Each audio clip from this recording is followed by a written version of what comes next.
La grogne des chauffeurs de taxi de Montréal contre Uber risque d'atteindre un nouveau sommet. Cindy, plusieurs centaines d'entre eux projettent de bloquer tous les ponts de l'île de Montréal et les accès à l'aéroport d'ici la fin du mois.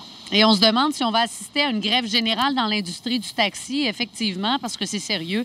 Il y a près de 850 chauffeurs de taxi indépendants, ça vient de m'être confirmé là, ce soir, qui prévoient bloquer les ponts de la métropole d'ici la fin du mois et l'accès par taxi à l'aéroport de Montréal si on n'arrive pas à convaincre le ministre des Transports de mettre fin au système de covoiturage commercial UberX.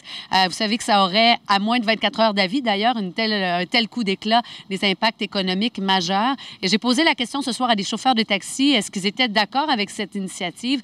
La plupart m'ont dit non, mais vous allez voir que pour certains, ça cause un léger malaise. Donc, vous êtes pour? Je ne suis pas pour Uber.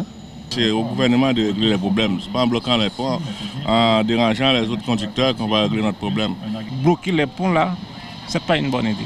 Pourquoi? On peut utiliser un autre moyen pour ça. L'industrie du taxi, Sophie, à Montréal, fait vivre 11 000 familles.